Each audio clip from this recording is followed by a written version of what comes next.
Ah, the dog day of summer is coming to an end, and it's time to get back into the routine of school.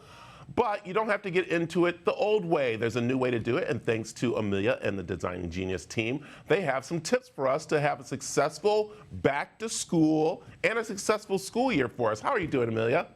Hi, how are you?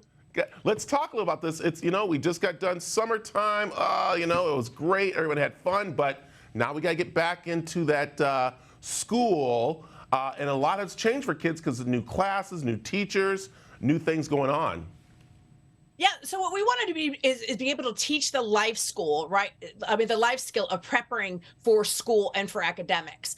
And so the first thing is about having the conversation about what they're most excited about for school and where they're most concerned. So let's say they say they're most concerned is math and science. Is to set up stations within your house that support skill sets for math and for science. To be able to lean in and say, okay, is your child an auditory, a visual, or a kinesthetic learner, so that you can help them bring the material into their language. So if they're a visual learner, is to be able to take formulas and create graphs. If they're a kinesthetic learner, to be able to bring things for them to pull apart and put back together so they understand the concepts that are around the subject that they're struggling with. You can't just rely that the school is going to translate it into how they learn. You have to help them learn based on their learning style. And there's nothing better than to set up in your home, this is where you do math and everything is there. So there's no hunting and pecking. Or this is where you do science. So they're not looking to figure out what do they need to do. And then have the support mechanisms for them so that they don't get to do their homework and go, oh, I wonder how I do it. What if I do it get stuck? Your learning center within your house should help them when they get stuck. Here's what you do. So we put little cheaters in the stations that allow them to learn how do I learn and move things that may actually intimidate them. Yeah. One thing I think we need to do is let the kid get to that answer on their own instead of thinking the way we think, because they think differently. All because they're our child doesn't mean they get to the answer the same way. Is that something we need to also look at, go, okay, how do you get to this answer? And it's going to be right no matter how they get to it, right? Yeah, and I think it's just understanding what is familiar for them, right? So if you have a question, right, if you're kind of over 40, we use Google to search. But if you're under 40, right, they go right to YouTube. You have to remember they're using different tools. They're accessing information differently. So instead of making the whole thing difficult, find out where their start is. What would you do first? Okay, if they would go to YouTube first, then help them navigate using their tool, not you trying to get them to use your tools. And then move them through the process of learning how to think. It's not just about memorizing the information. It's about teaching the life skill to how do you delineate down information to the most likely answer. Don't forget about teaching them how to learn. That's what's critical right now. Yeah. Okay. Amelia, let's talk language here, because I'm so glad I don't have kids in school right now, but there's a lot of parents that do, and the language has changed. So I know the kids don't want to speak in it to them, but at times it's smart to know their language a little bit. When they say, oh my goodness, this is trash. I think that's the one I always hear. This is trash. What do you mean it's trash? It means it's good or is it bad? And it's like you don't know. So should we learn the language a little bit to help them in their schoolwork and getting back to school, but not speak it to them, right?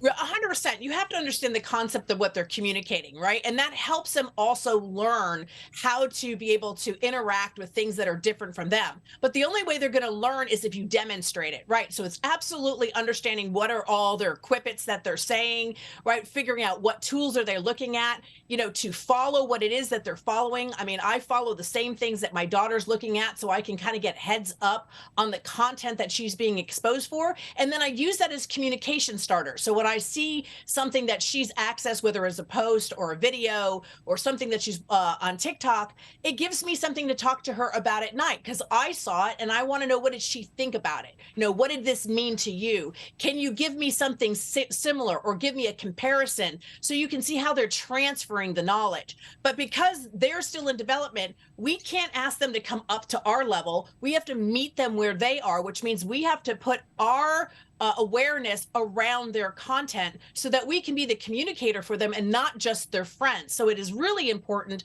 that you get knee deep in what is surrounding your child, including the vocabulary that they're using. What does it all really mean? I like it. I know we got to wrap up here. I'm going to ask you one more quick tip, and this is very important.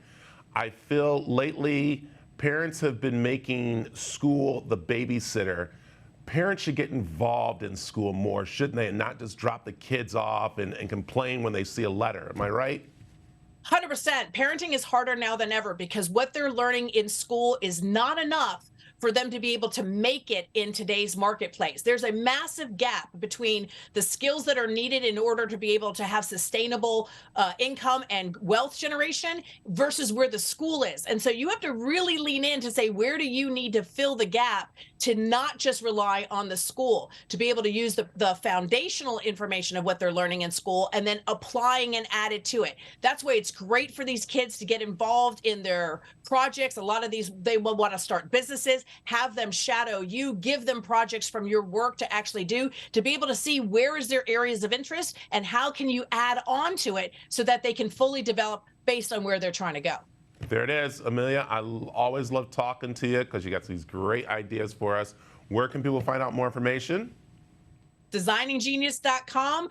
Sign up for our newsletter. It's free, and we put all these tips in our monthly newsletter for you. And if you got any questions, we'd love to answer them for you. Perfect. Amilya, thanks for joining us this morning. Thank you.